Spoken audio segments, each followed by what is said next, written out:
Hey everyone, welcome to another episode of The Shot. Cheers to satellites. Satellites. Think. Wait, my headphones are going to fall off. All right, satellites. Not Lou Reed reference. Nice. Not natural satellites, which we often call moons. You mean unnatural? They're our satellites that we've made, that we've launched into space, that orbit our Earth at various points, like LEO, which is known as low Earth orbit. There's also like GEO or something. I don't know. Anyway. Geostationary orbit? Yeah, geostationary. Geosynchronous. We got shit all over. That's better word for it. Yeah. We got satellites all over the place. And I think that people don't usually think about the satellites. Maybe when you're looking up at the stars, you see something moving and you go, oh, maybe that's a satellite. Or, you're dealing with a bunch of bullshit Starlinks that are flying by. People, I would say most people know what satellites are and that they're up there, but they don't really think about them and the importance on our entire human civilization in this day and age. Well, they're going away. Tad bit important. And of course, there's a lot of other clutter up there, like space junk, Starlink, space junk, space debris from satellite collisions, and other Us things.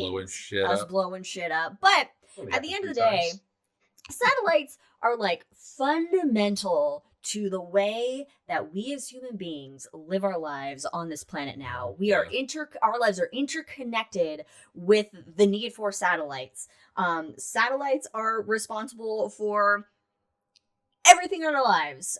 You have communication satellites, navigational satellites, and also, of course, Earth observation satellites, which don't just take pretty pictures of Earth. Nope, they're studying it. Very important things that are done. So some of the things that we rely on for satellites, recording and uploading and putting out this podcast is for one. The phones that you use on a daily basis.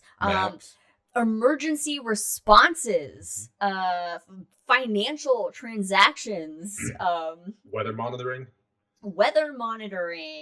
climate patterns, agricultural development, glacier erosion, air traffic control. Trains rely on satellite. Looking at your childhood home through Google Maps. Exactly. Yes. Exactly. Yeah, and then crying that you can't go to it anymore. It's not your home, and then you get really upset, and then you go there and steal a horse. So right now, currently, according to this website called Orbiting Now, it looks like it was just I couldn't really. It looks like it's made by some computer programming nerds that were just let's fucking make a website that then uses API stuff to pull all the satellite data or whatever. But apparently, according to that, there are over 12,000 active satellites that we rely on. The last number I saw was 11,833. So let's double check. Okay, that's pretty damn close. That's about it was too today, basically. That was the count of it. And again, they're so interconnected, but satellites are also very vulnerable. If you think about it, they're hanging out in space, orbiting the Earth. We're protected here on the Earth with a handy little thing known as the atmosphere. But space itself, the universe, is a very threatening place. And one of the big threats in our solar system to our satellites are T-Rex shooting lasers in space. No, reference to Ninja Sex Party song. The sun. The sun, which we also rely on to survive, but sometimes, it has its own little temper tantrums. It does its own things, like, for instance, solar storms, where it just likes to throw up high-energy particles, and sometimes it's throwing those up in our direction, and if we got satellites hanging out, well, those high-energy particles can affect them. They can destroy them, they can cause them to go haywire, and whatever else. So being able to monitor that in order to, shut satellites down in a timely manner to protect them from that is a critical thing. Other threats, of course, are things like cyber attacks, nefarious actions from bad players in the world, that want to hurt other people's satellites. But but we all need them.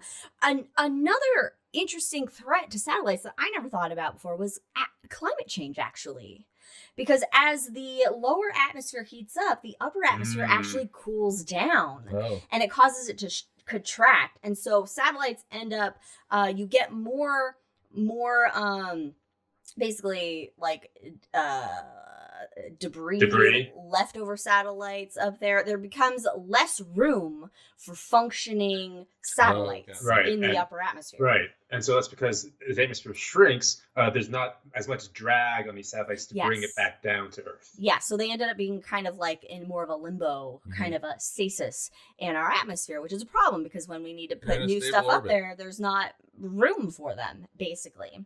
I found this interesting article from the BBC. I think it came out in 2023, and it said, "What a day without satellites. What would happen a day without satellites?" And so imagine that feeling you have when like the internet goes out and it's like, what do I do? Like, what do I do? Can't watch TV. What's a book? Can't, right. Okay. Well, Brandon can read. But if you use only a Kindle, you know, maybe you need internet for that. I don't know. I don't remember. But we've had internet go out and we've like tried to watch movies, but our Xbox doesn't play normal DVDs that we have, or you can't put on Spotify because we don't have CD players anymore to play our old CDs. You know what? We have to sit down and talk to each other or play like board games together. I mean, come on, who wants to do that? No, nobody wants to do that. No, I don't want to do that at all. All right, so that feeling, everybody has that feeling when the internet goes out or something, and you feel so annoyed and frustrated and inconvenienced, and you can't do your work or what have you. So now imagine that all the satellites go out for a day. You have no internet, you have no communications, but in a wider scheme of things, this article gives like the scenario, and at the end of the day, basically, all of society breaks down. Without in a single day. It starts out where nobody really notices other than they can't get on the internet, but eventually it's like 2 hours in, ground flights are grounded because air traffic controllers can't communicate. They also can't get weather updates in order to fly safely. Global businesses can't do business, basically. They can't, financial markets, banks can't transmit information, and basically the world becomes out of sync on time. Like satellites also help everybody stay on the same time essentially in communicating. So without satellites, our society as we know it comes to a halt. You have food supplies, people can't monitor agriculture, can't respond to natural disasters. Yeah. To get from here. Nobody knows how to read a paper map. Fold it. I guess don't forget to hug your local satellite. Show them your appreciation. Hug your local satellite. And so, we don't realize how interdependent we are on these things. And so, we want to be able to not only, we want to protect satellites, and something that actually is being developed, a program that was being developed to actually monitor space weather to protect satellites is something called the Geospace Dynamics Constellation. And guess what? It's on the budget chopping block for NASA, that it's going to get cut. And this was a combination of basically ground telescopes that would be able to monitor space weather in order to maintain satellites. And there was like multiple people involved. Also, in addition, something important, something that isn't just for like, climate alarmists, but but NOAA. I don't know if you've heard of NOAA, the National not around anymore. Oceanic Atmospheric. I don't remember what NOAA stands for. Everything's an acronym.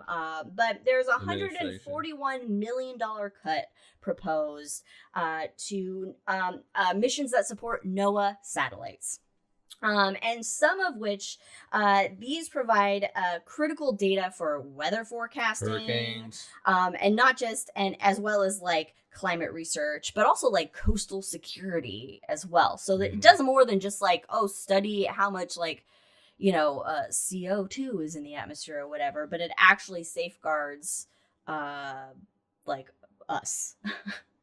and to see what is going on with the Earth. So there's cuts proposed to that. And these kind of things will have significant impacts and damaging impacts on not just the people who live in, say, the United States of America, but around the world, because our satellites working together, it is a global community that keeps humanity safe and thriving on this planet, because the Earth will do just fine without us here.